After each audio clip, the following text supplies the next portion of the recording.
ನಮ್ಮ C T ರವಿಯವರು ಮೊನ್ನೆ ಸ್ವತಂತ್ರ ದಿನಾಚರಣೆಯ ದಿನ ಅಖಂಡ ಭಾರತದ ಒಂದು ಮ್ಯಾಪನ್ನು ಹಾಕೊಂಡಿದ್ರು. ಸಿಂಪಲಾಗಿ ಥಿಂಕ್ ಮಾಡಿ, ಅಖಂಡ ಭಾರತದ ಪರಿಕಲ್ಪನೆ ಏನಾದರೂ ಯಶಸ್ವಿ ಆಯಿತು ಅಂದರೆ, ಆಯ್ತಪ್ಪ ಅಖಂಡ ಭಾರತ ಮಾಡೋಣ ಅಂದರೆ ಯಾರು ರೂಲ್ ಮಾಡ್ತಾರೆ? ಹಿಂದೂಗಳಿಗಿಂತನೂ ಭಾಳ ದೊಡ್ಡ ಸಂಖ್ಯೆ ಮುಸಲ್ಮಾನರು ಆಗ್ತದೆ. ಅಖಂಡ ಭಾರತ ಅನ್ನುವಂಥ ಪರಿಕಲ್ಪನೆಯಲ್ಲಿ ಮುಸಲ್ಮಾನನ ಪಾರುಪತ್ಯ, ಆತನ ಆಳ್ವಿಕೆ ಬರುತ್ತದೆ. ಅಖಂಡ ಭಾರತ ಮಾಡ್ತಾರೆ ಇವರು, ಸುಮ್ಮನೆ ಜನರ ತಲೆಯಲ್ಲಿ ಹುಳ ಬಿಡೋದು ಅದೆಲ್ಲ ಅಷ್ಟು ಈಸಿನ. ತೀರಾ ನಮಗೆ ಪಿ ಓಗೆ ಬಿಡಿಸ್ಕೊಳಕ್ಕಾಗಲಿಲ್ಲ ಇಷ್ಟು ವರ್ಷ ಆಗಿ. ಆಯ್ತು, ಮೋದಿ ಬಂದು ದಶಕಗಳೇ ಕಳೀತು, ಏನಾಯಿತು? ಆ ಕಡೆ ಚೀನಾದವರು ನಮ್ಮ ದೇಶದೊಳಗೆ ನುಗ್ಬಿಟ್ಟು ಒಂದಿಷ್ಟು ಹಳ್ಳಿನೇ ಮಾಡ್ಕೊಂಡಾರೆ, ಅಖಂಡ ಭಾರತ ಮಾಡಿಬಿಡ್ತೀವಿ ಅಂತ.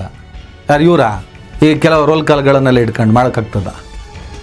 ಸುಮ್ಮನೆ ಜನರ ಟೈಮ್ ವೇಸ್ಟ್ ಮಾಡ್ಕೊಂಡು ಅವ್ರ ತಲೆ ಹುಳ ಬಿಡ್ಕೊಂಡು. ಹಾಗೆ ಮುಸಲ್ಮಾನ ರಾಷ್ಟ್ರ ಆಗ್ಬಿಡುತ್ತೆ, ಇರೋದೇ 13-14%. ಸ್ವತಂತ್ರ ಬಂದು 70 ವರ್ಷ ಕಳೆದೋಯ್ತು. ಇಷ್ಟು ಕಾಲದಲ್ಲಿ ಬರೀ 13-14% ಆಗಿದ್ದಾರೆ. ಬಾಂಗ್ಲಾದೇಶದ ಹಿಂದೂಗಳ ಸಂಖ್ಯೆ ಇಷ್ಟಿತ್ತು, ಇಷ್ಟಾಗಿದೆ. ಆ ದೇಶದಲ್ಲಿ ಇಷ್ಟಾಗಿದೆ. ಅದು ನಮ್ಗೆ ಯಾಕೆ? ನನ್ನ ದೇಶದ ಕತೆ ನಾನು ಮಾತಾಡೋಣ. ಒಂದು 13-14% ಇದ್ದಾರೆ. 80-85-86% ಹಿಂದೂಗಳೇ ಇರೋದು. ಇವ್ರೇನು ಮಾಡಿಬಿಡ್ತಾರೆ? ಮುಸ್ಲಿಂ ರಾಷ್ಟ್ರ ಮಾಡಿಬಿಡ್ತಾರಾ? ಸಾಧ್ಯ ಇದೆಯಾ ಅದು? ಆ ಮಾನಸಿಕತೆ ಇಲ್ಲಿ 10 ಜನರಿಗಿಲ್ಲ, 10 ಜನ ಮುಸಲ್ಮಾನರಿಗಿಲ್ಲ ಇದನ್ನು ಮುಸ್ಲಿಂ ರಾಷ್ಟ್ರ ಮಾಡಬೇಕು ಅಂತ. ಯಾಕಂದ್ರೆ ಅದು ಅಸಾಧ್ಯ, ಸಾಧ್ಯನೇ ಇಲ್ಲದ ಮಾತು, ಕಲ್ಪನೆ, ಕನಸ್ಕೊಂಡ್ರೂ ಕೂಡ ಆಗಲ್ಲ ಅದು BJP ಹೇಳ್ತಾರೆ ಮುಸ್ಲಿಂ ರಾಷ್ಟ್ರ ಮಾಡಿಬಿಡ್ತಾರೆ. 800 ವರ್ಷಗಳ ಕಾಲ ಮುಸಲ್ಮಾನರು ಆಳ್ವಿಕೆ ನಡೆಸಿದ್ದಾರೆ. ಏನಾದರೂ ಮತಾಂತರಗಳನ್ನೇ ಮಾಡಬೇಕು, ಇಸ್ಲಾಂ ರಾಷ್ಟ್ರನೇ ಮಾಡಬೇಕು ಅನ್ನುವಂಥ ಉದ್ದೇಶದಲ್ಲಿದ್ದಿದ್ರೆ ರವಿ ರಜಾಕ್ ಆಗ್ತಿದ್ದ, ಪ್ರತಾಪು ಪಾಷಾ ಆಗಿರುತ್ತಿದ್ದ.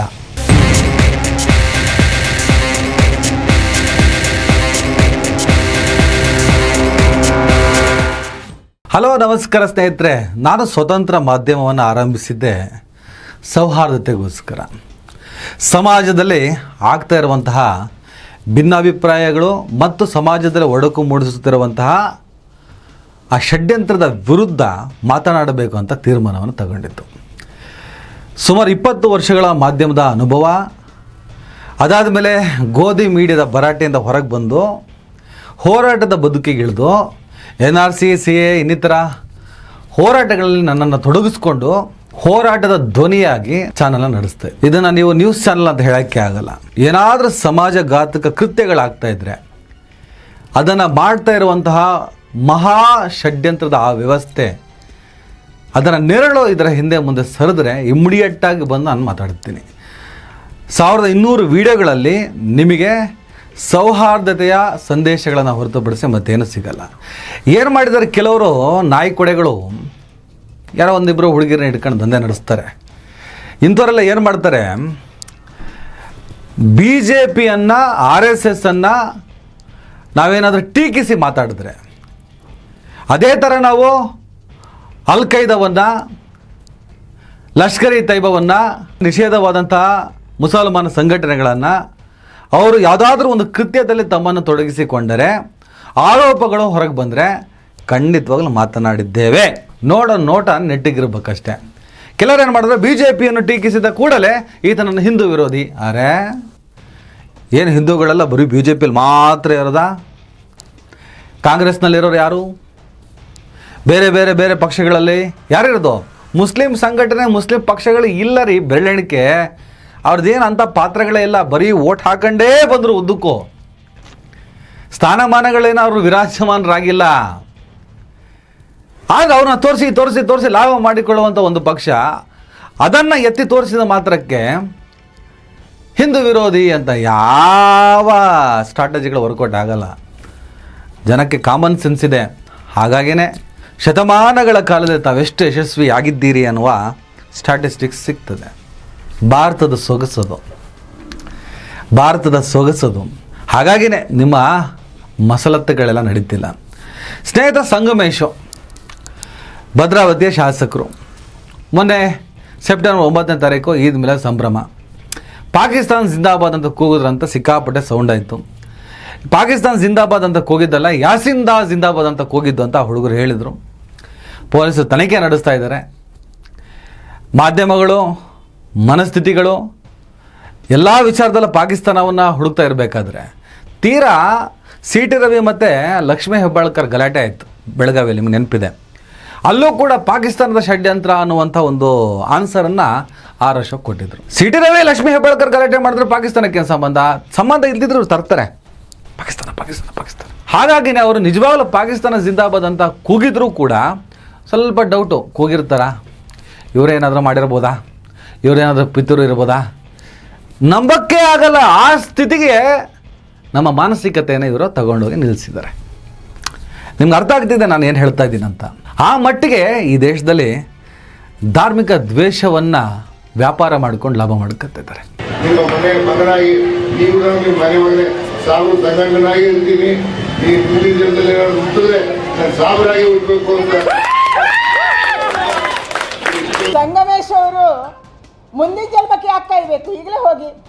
ಮುಂದಿನ ಜನ್ಮಕ್ಕೆ ಕಾಯಬೇಡಿ ಸಂಗಮೇಶ್ ಅವರೇ, ಈ ಜನ್ಮದಲ್ಲೇ ಹೋಗ್ಬಿಡಿ. ನಿಮಗೆ ಹಾರ ಹಾಕಿ ನಾವು ಕಳಿಸ್ಕೊಡ್ತೀವಿ, ಹೋಗಿ ನೀವು. ಭದ್ರಾವತಿಯ ಶಾಸಕ ಸಂಗಮೇಶು ಈದ್ ಮಿಲಾದ್ ಕಾರ್ಯಕ್ರಮದಲ್ಲಿ ಅದೇನೋ ಅವತ್ತು ಪಾಕಿಸ್ತಾನ ಜಿಂದಾಬಾದ್, ಯಾಸಿಂದ ಜಿಂದಾಬಾದ್ ತನಿಖೆ ಆಗ್ತಿದ್ದಿಲ್ಲ. ಆ ದಿನನೇ ಮುಸಲ್ಮಾನರನ್ನು ಉದ್ದೇಶಿಸಿ ನನಗೆ ಮುಸ್ಲಿಮ್ರಂದ್ರೆ ಭಾಳ ಪ್ರೀತಿ, ಮುಂದಿನ ಜನ್ಮ ಅಂತಿದ್ರೆ ಮುಸಲ್ಮಾನನಾಗಿ ಹುಡ್ತೀನಿ ಅಂತ ಹೇಳು. ಆಗಳಪ್ಪ ಫಸ್ಟ್ ಬಸನಗೌಡ ಪಾಟೀಲ್ ಯತ್ನಾಳು, ಅದಾದಮೇಲೆ ಶೋಭಾ ಕರಂದ್ಲಾಜೆ, ಅದಾದಮೇಲೆ ಆರ್ ಅಶೋಕ. ಮುಸ್ಲಿಮರಲ್ಲಿ ಮರು ಜನ್ಮದ ನಂಬಿಕೆ ಇಲ್ಲ, ಸಂಗಮೇಶು ಈಗಲೇ ಇಸ್ಲಾಂಗೆ ಮತಾಂತರಗೊಳ್ಳಿ ಅಂತ ಯತ್ನಾಳು, ಮುಂದಿನ ಜನ್ಮಕ್ಕೆ ಕಾಯ್ದೆ ಈ ಜನ್ಮದಲ್ಲೇ ಮುಸ್ಲಿಂ ಆಗಿ ಅಂತ ಶೋಭಕ್ಕ ಮತ್ತು ಆರ್ ಅಶೋಕ.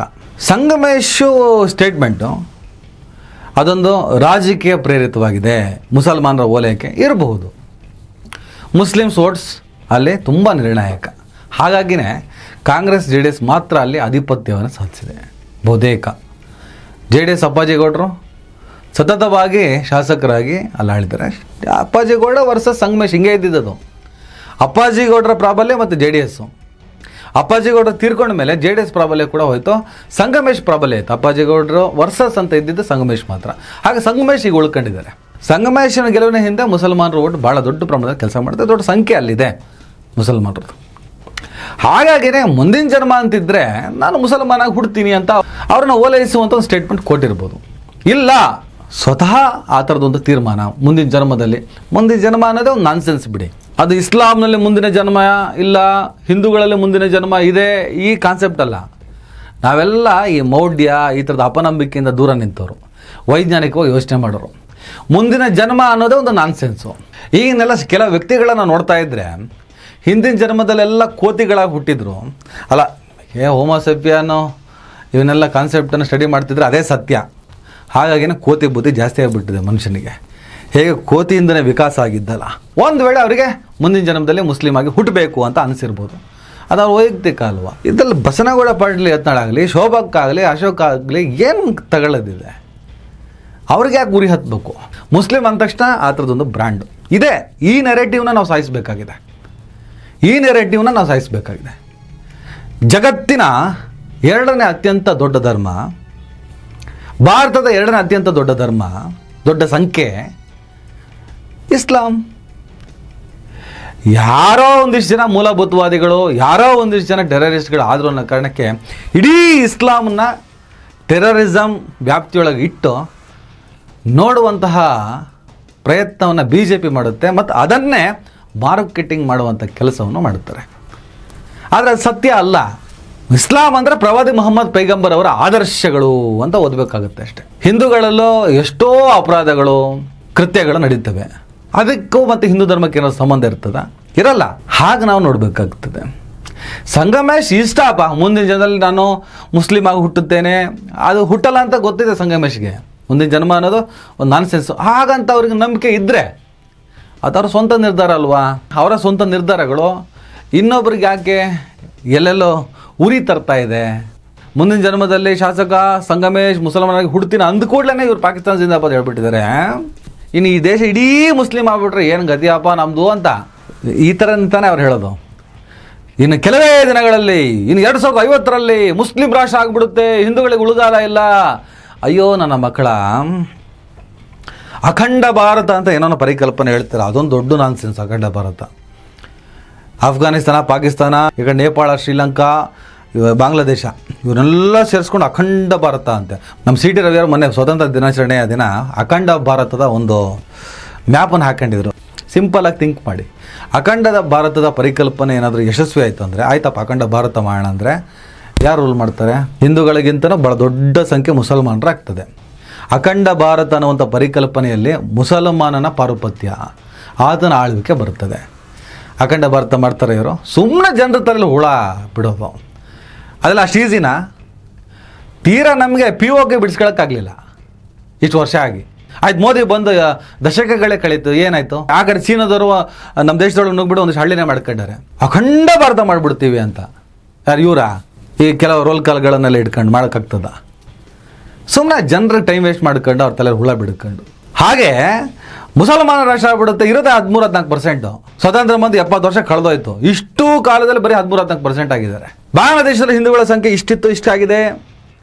ಆ ದೇಶದಲ್ಲಿ ಇಷ್ಟಾಗಿದೆ. ಅದು ನಮ್ಗೆ ಯಾಕೆ? ನನ್ನ ದೇಶದ ಕತೆ ನಾನು ಮಾತಾಡೋಣ. ಒಂದು 13-14% ಇದ್ದಾರೆ.